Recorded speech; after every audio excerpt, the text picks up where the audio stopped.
Hey, does being on the cover of XXL mean anything? Yeah. He was, I know he was on. Yeah, he was on the cover. It's just like these niggas was drafted. Man,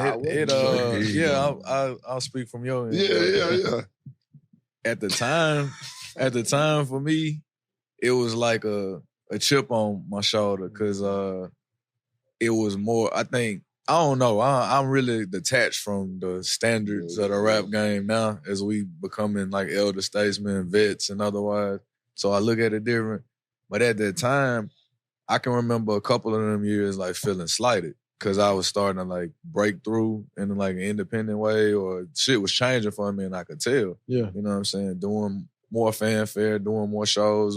Even when we put out our project, I think the year before this one, I was kind of like, damn, you know what I'm saying? Here I wasn't a brand new artist. I signed a deal maybe 5 or 6 years. So I was like, maybe I don't technically qualify or some shit. Right, and then Roscoe Dash went on there, who had been out for like 12 years already. And then he had been out a few years. But I can say, and bro can speak to it because he had the actual experience. You know, we put out Step Brothers 1 in 2011. So him being on the 2012 cover of that class, like, I was able to kind of live through him in that space because I'm like, all right, shit, we right here with each other. Yeah, it's like, you know, it's your people, your brother. Like his accomplishments is like that's good enough. Damn, they're better. You know what I'm saying? Because he was. Well, you know, that's really how we like we never had that conversation, but that's how we was rocking from the jump. The first time I met Star, I met him because Gotti was on the road and we made a stop in Nashville. One of Star partners wanted to buy a verse from Zed Zilla. And, you know, Star facilitated that, of course. Well, I don't really know, the inner workings of it, but, you know, we was at Star spot. So after I went, you know, I spoke, you know, I'm tripped. You know, we both was familiar with each other, but beyond that, we didn't really have a conversation. We didn't know each other. So, you know, they had the studio shit upstairs. So, you know, I come back downstairs, I'm chilling.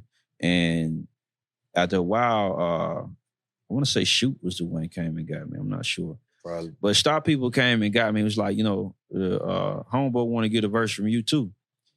All right, so I'm like, you know, I'm with it. So, you know, I go up and I can't remember what the fuck the ticket was, but we was on the road. And if you ever been on the road as an artist, money is more vital. It's more vital there than anywhere. Because you can't do what you accustomed to doing. If you've been watching this, you know what I'm accustomed to doing.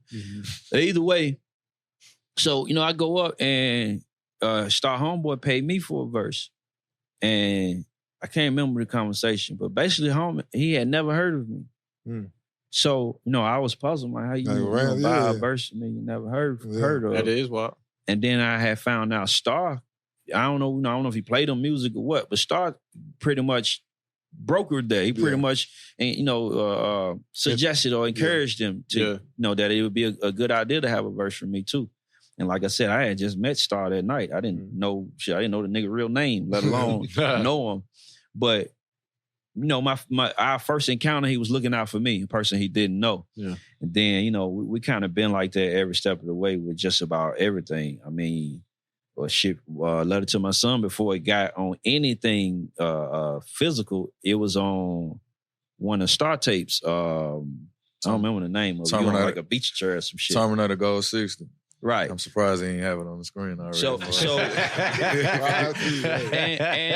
at that moment, Star was Star had he was already a name. I was still building mine. Oh yeah. So that was a hell of a look for me. That tape. What? Yes, old as shit. Hell yeah. I remember that time. That nigga did. That nigga on the beach. Right. So, man, if y'all knew where I actually was sitting in the picture, y'all laugh. Man, at the Hilton in Memphis. So you was in the pool? I was by the pool. That's really seen the beach behind this nigga, bro. He in Memphis. I said you on the beach chair. I was gonna say y'all gonna know exactly where I was. That's funny as hell. But look, see, even with that, like, you know, that was a look he gave me. We had just met. And then, you know, that's just how we been. That's how we function. Like, when, you know, I talked about the whole shit with Interscope. When they told me they was about to give me the budget to put another video on TV, then I made sure it was a record with Craig. Like, when they said that, I built everything in that record to be able to give it. He did so much for me. Show some love. So I'm like, that just, it just felt right. And like I said, this is shit we didn't discuss it. I ain't call him and say, hey, the record gonna be on TV. I'm like, hey, I got one for you. This one, right? We can make something work with this. Yeah.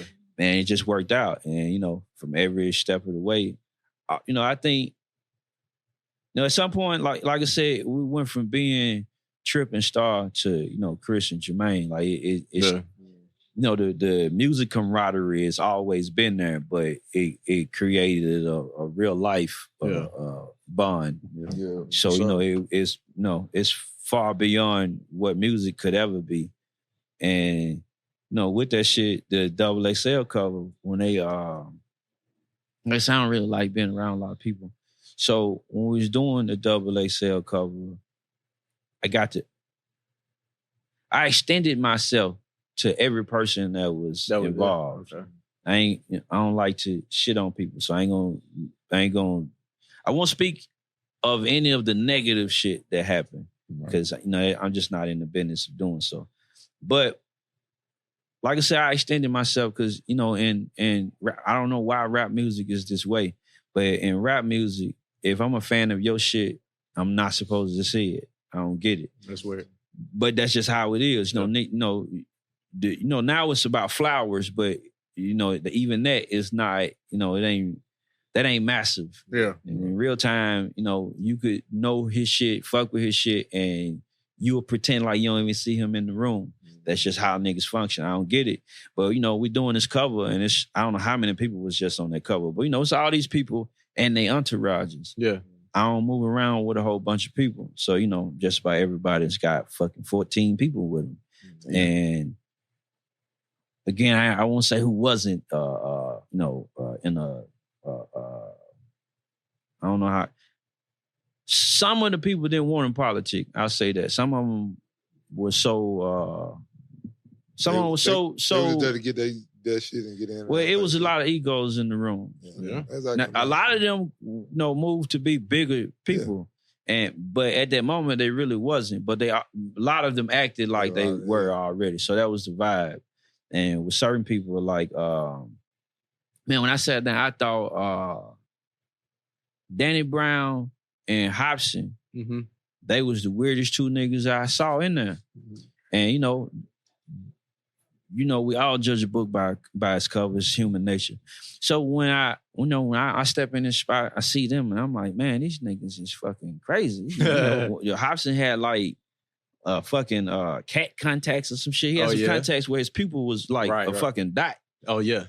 Right. So, I'm like, oh, this nigga's weird.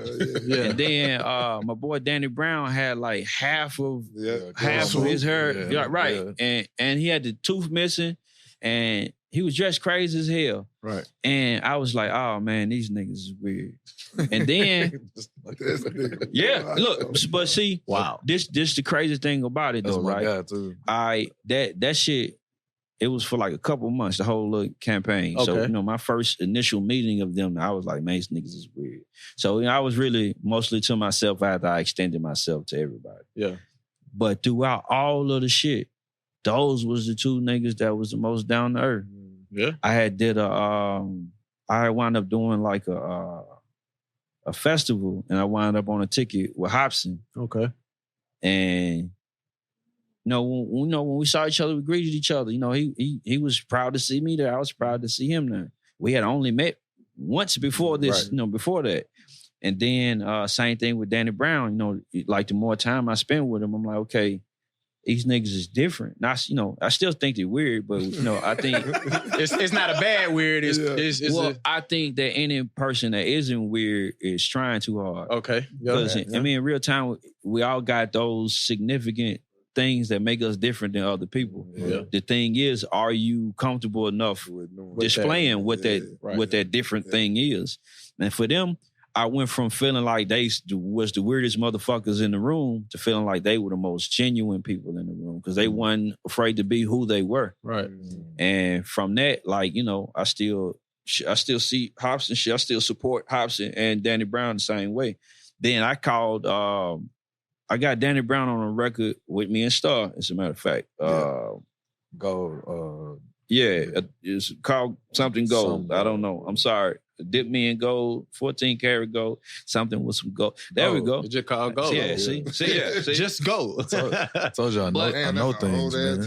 Yeah, man. When I reached out, that's just tape I forced out. They was trying to hold on to all the music. When I was saying a second ago, I just pushed the button. We don't give a fuck what happens. But when I reached out to Danny Brown, the nigga answered the phone. Like, he gave me his number while I was doing XXL shit. Fast forward, I reach out. He answered the phone. Yeah. You know, he had me saved. And, you know, I told him I had a record. He was like, you know, I got you. Send it to me. I sent it to him and got his verse back before I got Craig's. No, not that's shot love. at Craig, but I got his verse back before I got Craig's verse back. And I was like, you know, that I respected that. I appreciated that. And, you know, just for that, both of them, you know, I rock with them forever. Because, you know, like I said, we was in a space where everybody could have been egotistical. They could have all, you know, we could have all had our, you know, the balloon head, and them two guys didn't.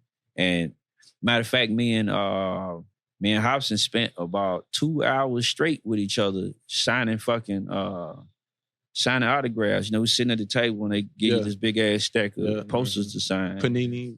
But even then, you know, they was more like me than I realized on the surface. Yeah. And, you know,